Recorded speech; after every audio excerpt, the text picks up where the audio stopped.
Hola, ¿qué tal? Mi nombre es Rafael Abdala, soy estudiante de la carrera de Tecnicatura en Bioenergía, el primer año del Instituto de Enseñanza Superior Concepción. Bueno, en este caso voy a realizar una exposición acerca de un tema seleccionado para la materia de Matemática y Física Aplicada. El tema es termometría. Bueno, voy a arrancar con los temas básicos de la termometría, que es la definición, que es la parte de la física que se ocupa de estudiar las mediciones de temperatura, así como las escalas empleadas para su medición. ¿Qué es la temperatura? Es una magnitud escalar dada por una función creciente del grado de agitación de las partículas de los materiales. A mayor agitación, mayor temperatura, y a menor agitación, menor temperatura. Escalas termométricas. Existen dos tipos de escalas, las escalas relativas y las absolutas. Las relativas son aquellas en las que el valor cero de su escala no corresponde al cero absoluto del agua, las cuales son grados Celsius y grados Fahrenheit. Y las escalas absolutas es aquellas en las que el cero de dicha escala coincide con el cero absoluto del agua, y entre ellas tenemos grados Kelvin y grados Rankine. Dilatación térmica. La dilatación térmica es el proceso por el cual los cuerpos aumentan su volumen cuando aumentan la temperatura. Afecta a todos los estados de la materia, sólido, líquido y gaseoso. Acá podemos observar en el gráfico cómo se dilatan los cuerpos. Cuando un cuerpo aumenta su temperatura, las partículas se mueven más deprisa, por lo que necesitan más espacio para desplazarse. Es por ello que el cuerpo necesita aumentar su volumen. Dilatación, en este caso de los sólidos. Entre los estados de agregación de la materia estudiados, el estado sólido es el que tiene las fuerzas de cohesión más fuertes, por lo que resulta más difícil observar la dilatación que en líquidos y gases. En función del número de dimensiones que predominan en el cuerpo, podemos distinguir tres casos: dilatación lineal, dilatación superficial de la superficie y volumétrica del volumen. La lineal es de la longitud, que ahora lo vamos a desarrollar a continuación. Dilatación lineal. Dilatación lineal en física es el fenómeno que se produce cuando un material, cuya forma predominante es un hilo o alambre, se dilata en dirección longitudinal, es decir, aumenta su largo causado por un aumento de temperatura o calor.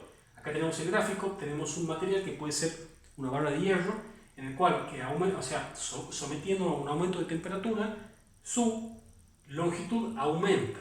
Acá tenemos una temperatura inicial, una longitud inicial, temperatura final, longitud final, y la variable de longitud, que es la cantidad de material que aumentó su longitud. Ejemplos de dilatación lineal: rieles del tren cuando hace calor, cables de acero, tubos de metal y otros materiales, alambres. Bueno, acá tenemos los gráficos, que es lo que vimos recién. Disminución de longitud por disminución de temperatura. Cuando la temperatura disminuye, los cuerpos también tienden a encogerse, es decir, disminuyen sus dimensiones. Para que ocurra una disminución de temperatura, la temperatura final debe ser menor a la temperatura inicial.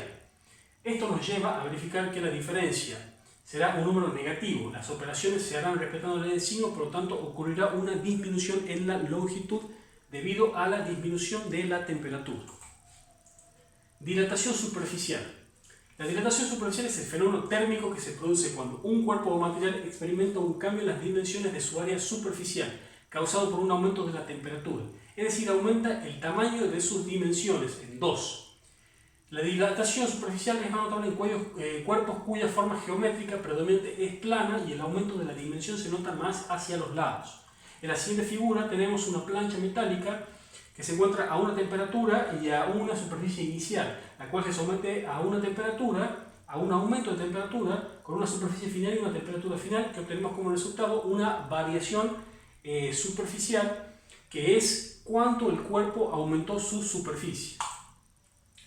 Ejemplos: planchas de acero sometidas al calor, láminas de metal, bases y paredes en la olla en la vida cotidiana. Acá tenemos los gráficos que lo describen. Dilatación volumétrica. La dilatación volumétrica se presenta con mayor notoriedad en materiales que, por su forma geométrica, resaltan más a su volumen, es decir, cuerpos tridimensionales que resaltan su capacidad volumétrica. Se considera que la dilatación volumétrica se produce en 3 dimensiones: alto, ancho y espesor. Acá tenemos un volumen a una temperatura y un volumen inicial, el mismo volumen a una temperatura y volumen final, y la variable volumétrica, que es cuánto el cuerpo aumentó su tamaño en volumen. Dilatación en líquidos. Como la forma de un fluido no está definida, solamente tiene sentido hablar del cambio del volumen con la temperatura. La respuesta de los gases a los cambios de temperatura o de presión es muy notable, en tanto que el cambio en el volumen de un líquido para cambios en la temperatura o la presión es muy pequeño. Los líquidos se caracterizan por dilatarse al aumentar la temperatura, siendo su dilatación volumétrica unas 10 veces mayor que la de los sólidos. Acá tenemos un frasco con un volumen inicial, que es sometido a un calentamiento. El mismo frasco con un volumen desbordado, es decir, que el agua se dilata y se desborda del frasco. Dilatación anómala. Cuando el agua se congela se dilata, es decir, aumenta de volumen. Una masa de hielo tiene mayor volumen que la misma masa de agua y es así como se le llama dilatación anómala del agua. Un ejemplo de esto en la vida diaria es cuando introducimos un refresco en el congelador para que se enfríe y nos olvidamos de él. Pasa el tiempo, este se congela y el envase se rompe debido a que el agua no se contrae al disminuir su temperatura, sino que aumenta su volumen, a pasar de un líquido al sólido, mejor dicho, al hacerse hielo. Bueno, ahora hablamos de la calorimetría. Se conoce como calorimetría al área de la física centrada a las técnicas y los recursos para medir el calor. También se denomina calorimetría la medida del calor que, en un proceso biológico, químico o físico, se absorbe o se desprende. El calor es una energía que de un cuerpo pasa a otro. Estos cuerpos, por acción del calor, pueden registrar cambios de estado y dilatarse. Uno de los conceptos más importantes relacionados con el calor y los cuerpos es la transferencia, un proceso perteneciente al ámbito de la física que se describe como la propagación por diferentes medios del calor. Acá tenemos un gráfico en el cual dice que el calor es la energía que se intercambia entre dos cuerpos debido a una diferencia de sus temperaturas. El calorímetro es un instrumento que sirve para medir cantidades de calor suministrados o recibidos por los cuerpos. Es decir, sirve para determinar el calor específico de un cuerpo, así como para medir las cantidades de calor que se liberan o absorben los cuerpos. Acá tenemos los gráficos, en este un poco más grande, podemos ver la parte del calorímetro, que es el termómetro, cubierta de espuma de poliestireno, vaso de poliestireno, agitador.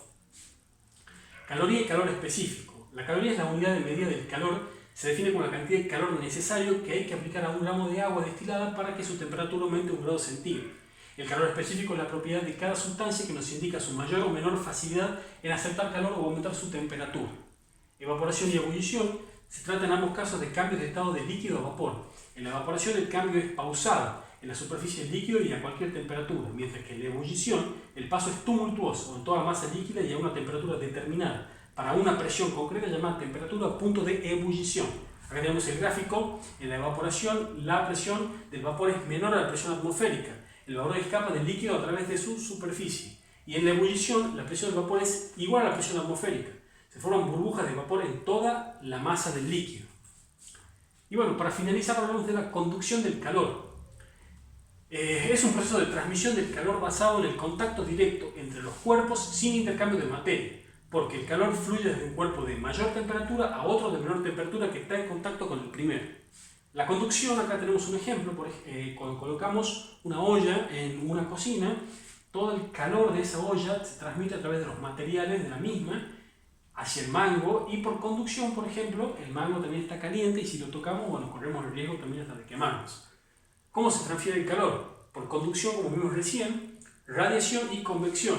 Radiación, los cuerpos calientes emiten ondas electromagnéticas que otros cuerpos absorben. La energía de las ondas absorbidas se transforma en calor, recibimos calor del sol por radiación.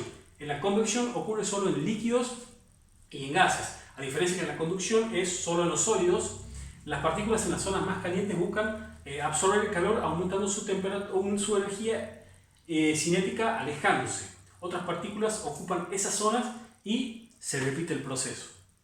Bueno, ese sería el fin. Hasta acá llegó mi exposición. Espero que les haya gustado. Muchas gracias.